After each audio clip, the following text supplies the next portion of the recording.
दयाप्यहन्न सत्यक्षेण स्नातकानेत्रीवसुप्रसन्नां प्रज्ञानेत्रीवसुप्रसन्नाम् अशेषवाक्याचरामहं नवमूलपुरुषोत्तमात्मदायिनी ममेह विद्वाग्रसन्नां समस्त संपत्सरायमानः समस्तकलश्रेवासमानः विष्णुप्रियं भवतीयमानः वाक्येवामेनैः प्रसन्नः भक्त्यारतानां तत्रासिद्धिपदे समापदायोः सुवर्णदेवं समकीर्णेनैः प्रसन्नः सर्वार्थदा सर्वजगत्सुरते सर्वेश्वरे सर्वयामन्त्रे सर्वोन्नतात्वं समकीर्णेनैः प्रसन्नः समस्तविघ्नं विनाशकारिणे समस्तभक्तोद्धरणे विचक्षणः अनन्तसौभाग्यसम्पदायिने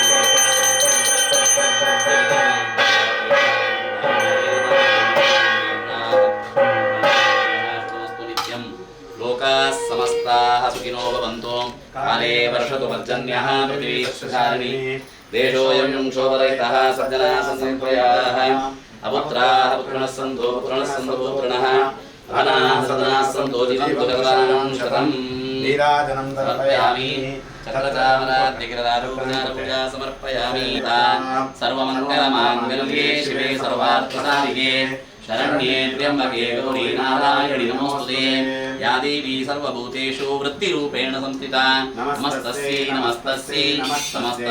नमो नमः।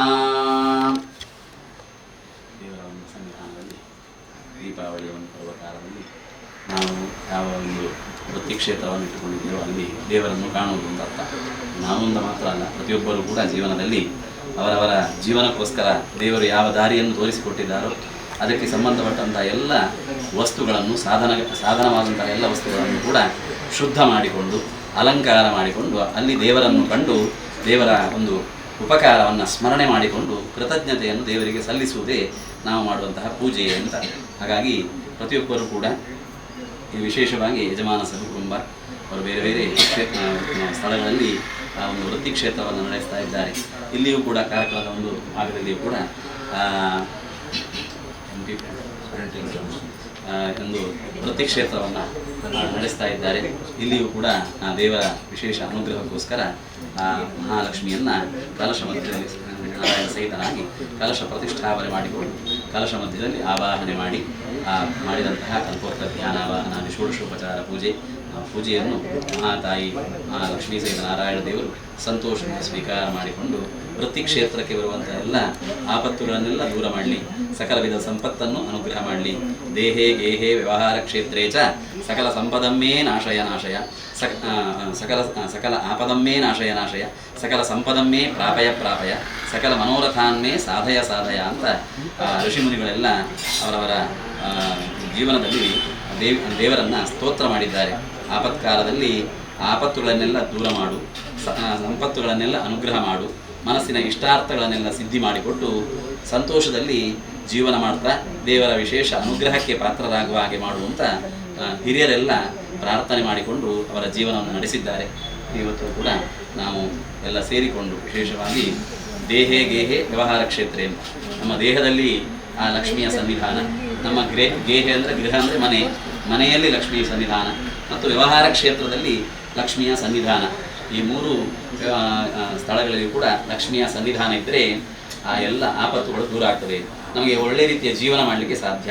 ಆದರೆ ದೇಹದಲ್ಲಿ ಲಕ್ಷ್ಮಿಯ ಸನ್ನಿಧಾನ ಇಲ್ಲದಿದ್ದರೆ ದೇಹದಲ್ಲಿ ಅನಾರೋಗ್ಯಗಳೆಲ್ಲ ಬರ್ತದೆ. ಹಾಗಾಗಿ ಆರೋಗ್ಯಕ್ಕೆ ಎಲ್ಲ ತೊಂದರೆ ಬರ್ತದೆ.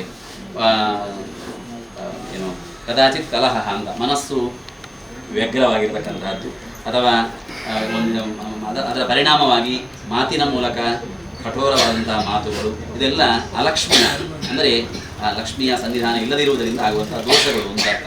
ಆ ದುಷ್ಟಶಕ್ತಿಗಳ ಸನ್ನಿಧಾನ ಇದ್ದರೆ ಆ ಸಂದರ್ಭದಲ್ಲಿ ಇದೆಲ್ಲ ನಡೀತದೆ. ಹಾಗಾಗಿ ಅದೆಲ್ಲ ದೂರ ಆಗಿ ಲಕ್ಷ್ಮಿಯ ಸನ್ನಿಧಾನ ಆಗಬೇಕು. ಲಕ್ಷ್ಮಿಯ ಸನ್ನಿಧಾನ ನಮ್ಮ ಶರೀರದಲ್ಲಿ ಮೊದಲು. ಜಿಹ್ವಾಗ್ರೇ ವಸತೆ ಲಕ್ಷ್ಮೀ ಜಿಹ್ವಾಗ್ರೇ ಮಿತ್ರಬಾಂಧವ ಅಂತ ನಾಲಿಗೆಯಲ್ಲಿ ಲಕ್ಷ್ಮಿ ನಲಿಬೇಕಂತೆ.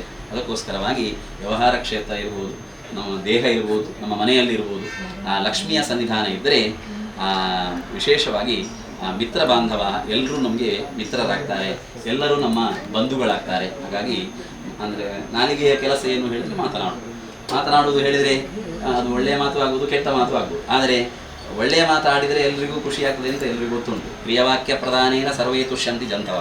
ಹಾಗಾಗಿ ತಸ್ಮಾತ್ ತದೇವ ವಕ್ತವ್ಯಂ. ಬಂದಾಗ ಯಾರಾದರೂ ಅದು ಮನೆಯಲ್ಲಿರ್ಬೋದು, ವೃತ್ತಿ ಕ್ಷೇತ್ರದಲ್ಲಿರ್ಬೋದು, ಬಂದಾಗ ಮಾತಾಡಿಸ್ಬೇಕಂತ. ಆಗದೇ ಸ್ವಾಗತಂ ಗುರಿಯಾತು ಅಂತ, ಬಂದಾಗ ಬನ್ನಿ ಅಂತ ಹೇಳಬೇಕಂತ. ಆಮೇಲೆ ಮುಗುಳ್ನಗೆಯಿಂದ ಮಾತಾಡಿಸ್ಬೇಕು ಅಂತ ಅರ್ಥ. ಇಲ್ಲದ್ರೆ ಅವರು ಸೀದಾ ಹೋಗಿಬಿಡ್ತಾರೆ ಅಲ್ವಾ. ಹಾಗಾಗಿ ಬಂದಾಗ ಸ್ವಾಗತ ಮಾಡಿ ಅವರಲ್ಲಿ ಮಾತನಾಡುವುದು. ಅದು ಹೇಳಿದರೆ ಅವರಿಗೆ ಮನಸ್ಸಿಗೆ ಏನು ಅದು ಮನಸ್ಸಲ್ಲಿ ಏನುಂಟು ಅದಕ್ಕೆ ಅನುಕೂಲವಾಗಿ, ಮನಸ್ಸಿಗೆ ನೋವಾಗದ ಹಾಗೆ, ಮನಸ್ಸಿಗೆ ಸಂತೋಷ ಆಗುವ ಹಾಗೆ, ಅನುಕೂಲ ಆಗುವ ಹಾಗೆ ಆ ಮಾತನಾಡುವಂತಹ ಶಕ್ತಿ ಅದು ಲಕ್ಷ್ಮಿಯ ಅನುಗ್ರಹದಿಂದ ಬರುವಂತಹದ್ದು. ಜಿಹ್ವಾಗ್ರೇ ವಸತೆ ಲಕ್ಷ್ಮೀ ಅಂತ. ಇದು ವ್ಯವಹಾರ ಕ್ಷೇತ್ರದಲ್ಲಿ ಮಾತ್ರ ಅಲ್ಲ, ನಮ್ಮ ನಿತ್ಯ ಜೀವನದಲ್ಲಿಯೂ ಕೂಡ ಲಕ್ಷ್ಮಿಯ ಅನುಗ್ರಹ ಬೇಕು. ಇನ್ನು ಈ ರೀತಿಯಾಗಿ ಆ ದೇವಿಯ ಸನ್ನಿಧಾನ ಇರುವುದರಿಂದ ಬೇಕಾದಂತಹ ಎಲ್ಲ ಸಂಪತ್ತುಗಳು ಕೂಡ ಸಿದ್ಧಿಯಾಗ್ತದೆ. ಅಷ್ಟು ಮಾತ್ರ ಅಲ್ಲ, ಆಪತ್ತುಗಳೆಲ್ಲ ಪರಿಹಾರ ಆಗ್ತದೆ ಅಂತ. ದೇಹಕ್ಕೆ ಆರೋಗ್ಯ ಸಿಗ್ತದೆ. ಮನೆಯಲ್ಲಿ ಸಂಪತ್ತು ಯಾವುದು ಹೇಳಿದರೆ ನೆಮ್ಮದಿ. ಆ ಮನೆಯಲ್ಲಿ ನೆಮ್ಮದಿ ಇದ್ದರೆ ಇಲ್ಲಿ ಬಂದು ನಾವು ಚೆನ್ನಾಗಿ ದುಡಿಲಿಕ್ಕೆ ಸಾಧ್ಯ. ಮನೆಯಲ್ಲಿ ನೆಮ್ಮದಿ ಇಲ್ಲದಿದ್ದರೆ ಅದೇ ಟೆನ್ಷನ್ನಲ್ಲಿ ಇಲ್ಲಿ ನಾವು ಕೆಲಸ ಎಲ್ಲ ಅಸ್ತವ್ಯಸ್ತ ಆಗ್ತದೆ. ಹಾಗಾಗಿ ಮನೆಯಲ್ಲಿಯೂ ನೆಮ್ಮದಿ, ಇನ್ನು ದೇಹದಲ್ಲಿಯೂ ನೆಮ್ಮದಿ, ಆರೋಗ್ಯದ ನೆಮ್ಮದಿ, ಇನ್ನು ಮನೆಯಲ್ಲಿಯೂ ನೆಮ್ಮದಿ, ವ್ಯವಹಾರ ಕ್ಷೇತ್ರದಲ್ಲಿಯೂ ಕೂಡ ಬಂದು ಅಲ್ಲಿ ಒಳ್ಳೆಯ ರೀತಿಯಲ್ಲಿ ಕರ್ತವ್ಯವನ್ನು ದೇವರ ಪೂಜೆ ಅಂತ ಮಾಡುವುದುಂಟಲ್ವ, ಅದು ಕೂಡ ನೆಮ್ಮದಿಗೆ ಕಾರಣ ಅಂತ. ಅದು ಕೂಡ ಲಕ್ಷ್ಮಿಯ ಅನುಗ್ರಹದಿಂದ ಮಾತ್ರ ಸಾಧ್ಯ. ವ್ಯವಹಾರ ಕ್ಷೇತ್ರದಲ್ಲಿ ಎಲ್ಲರ ತುಂಬ ಜನ ಇರ್ತಾರೆ, ಅವರೆಲ್ಲರೂ ಕೂಡ ಅಣ್ಣ ತಮ್ಮಂದಿರ ಹಾಗೆ, ಅಕ್ಕ ತಂಗಿಯರ ಹಾಗೆ ಹೇಗೆ ಒಳ್ಳೆ ಅನ್ಯೋನ್ಯವಾಗಿ ಇದ್ದುಕೊಂಡು ಪರಸ್ಪರ ಸಹಕಾರದಿಂದ ಇದ್ದುಕೊಂಡಾಗ ಆ ಎಲ್ಲ ಕೆಲಸಗಳು ಅನಾಯಾಸವಾಗಿ ಶೀಘ್ರವಾಗಿ ನಡೀಲಿಕ್ಕೆ ಸಾಧ್ಯ.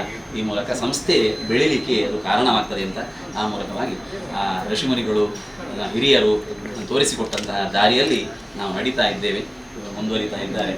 ಅವರ ಏನು ಪ್ರಸಿದ್ಧಿ ತುಂಬ ಕಡೆ ವಿಶೇಷವಾಗಿ ನಡೀತಾ ಉಂಟು. ಬೇರೆ ಬೇರೆ ಕಡೆಗಳಲ್ಲಿ ಅವರ ಸಹಾಯಧನ ಎಲ್ಲ ಅವರು ಕೊಡ್ತಾ ಇದ್ದಾರೆ. ಅಂತೂ ಅಂಥ ಒಂದು ಶಕ್ತಿಯನ್ನು ದೇವರು ಕೊಟ್ಟಿದ್ದಾರೆ. ಅದಕ್ಕೆ ಕಾರಣ ಇಲ್ಲಿ ಎಲ್ಲ ಶಿಸ್ತಿನಿಂದ ಕೆಲಸ ಮಾಡುವಂಥ ಎಲ್ಲ ಬಂದಾಗ ಅವರಲ್ಲಿ ಚೆನ್ನಾಗಿ ಮಾತನಾಡಿ ಏನೆಲ್ಲ ಆಗಬೇಕು, ಗ್ರಾಹಕರಿಗೆ ಏನೆಲ್ಲ ಆಗಬೇಕು ಅದನ್ನೆಲ್ಲ ಅನುಕೂಲ ಆಗುವ ಹಾಗೆ ನಡೆಸಿಕೊಟ್ಟು ಆ ಮೂಲಕವಾಗಿ ಸಂಪತ್ತು ವ್ಯವಹಾರ ಕ್ಷೇತ್ರದಲ್ಲಿ ವೃದ್ಧಿಯಾಗುವ ಮೂಲಕ ಅದನ್ನು ಏಕಸ್ವಾದುನ ಭುಂಜೀತ ಅಂತ ಅವರೊಬ್ಬರೇ ತಿನ್ನುವುದಲ್ಲ, ಅವರು ಏನು ಮಾಡ್ತಾರೆ ಹೇಳಿದ್ರೆ 4 ಜನಕ್ಕೆ ಹಂಚ್ತಾರೆ. ಇಲ್ಲಿ ಕೆಲಸ ಮಾಡುವವರು ಕೂಡ ಅದನ್ನು ಶ್ರದ್ಧೆಯಿಂದ ಮಾಡಿದಾಗ ಅವರಿಗೆ ಖುಷಿ. ಆದರೆ ಹಬ್ಬದ ಲೆಕ್ಕದಲ್ಲಿ ಇರಲಿ ಅಂತ ಅಲ್ವಾ, ಹಾಗೆಲ್ಲ ಕೊಡ್ತಾರೆ ಅಂತ. ಅಂತೂ ಆ ಧಾರಾಳ ಮನಸ್ಸು ಅವರಲ್ಲಿ ಉಂಟು. ಅದಕ್ಕೆ ಬೇಕಾದಂತಹ ಎಲ್ಲ ಅನುಕೂಲವನ್ನು ಮಹಾತಾಯಿ ಲಕ್ಷ್ಮೀದೇವಿ ಅನುಗ್ರಹ ಮಾಡಲಿ. ಮುಂದೆಯೂ ಕೂಡ ಈ ವ್ಯವಹಾರ ಕ್ಷೇತ್ರ ಒಳ್ಳೆಯ ರೀತಿಯಲ್ಲಿ ಇನ್ನಷ್ಟು ಈಗ ಬೆಳೀತಾ ಉಂಟು. ಈಗ ಯುವಕರಾಗಿ ಇನ್ನಷ್ಟು ಬೆಳೀಲಿ. ಆ ಮೂಲಕವಾಗಿ ಎಲ್ಲರಿಗೂ, ನಮ್ಮ ಕಾರ್ಕಳದ ಪರಿಸರದವರಿಗೂ ಮತ್ತು ಇಡೀ ಎಲ್ಲ ಇದನ್ನು ಆಶ್ರಯಿಸಿಕೊಂಡಿರುವ ಎಲ್ಲರಿಗೂ ಕೂಡ ಅವರ ಪ್ರಯೋಜನ NP ಪ್ರಿಂಟರ್ಸ್ ಅದರ ಪ್ರಯೋಜನ ಸಿಗುವಂತಾಗಲಿ ಅಂತ ಹೇಳಿ ನಾವೆಲ್ಲರೂ ದೇವರ ಹತ್ರ ಪ್ರಾರ್ಥನೆ ಮಾಡೋಣ. ಎಲ್ಲರಿಗೂ ಮಹಾತಾಯಿಯ ಪೂರ್ಣ ಅನುಗ್ರಹ ರಕ್ಷಾ ಸಿದ್ಧಿಯಾಗಲಿ. ನಮಸ್ತೆಸ್ತು ಮಹಾಮಾಯೆ ಶ್ರೀಪೀಠೆ ಸುರಪೂಜಿತೆ ಶಂಖಚಕ್ರಗದಾ ಹಸ್ತೆ ಮಹಾಲಕ್ಷ್ಮೀ ನಮೋಸ್ತುತೆ. ಮಹಾಲಕ್ಷ್ಮೀ ನಮಃ. ನಾರಾಯಣಾಯ ನಮಃ. ಪ್ರಾರ್ಥನಾನ್ ಸಮರ್ಪಯಾಮಿ. ಗೋವಿಂದಾನಿ ಗೋವಿಂದ ಗೋವಿಂದ. ಯಾನಿ ಕಾನಿ ಚ ಪಾಪಾನಿ ಜನ್ಮಾಂತರಕೃತಾನಿ ಚ ತಾನಿ ತಾನಿ ವಿನಶ್ಯಂತಿ. ಪ್ರದಕ್ಷಿಣ ಪದೇ ಪದೇ ನಮಸ್ಕಾರಾನ್ ಸಮರ್ಪಯಾಮಿ.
Jalan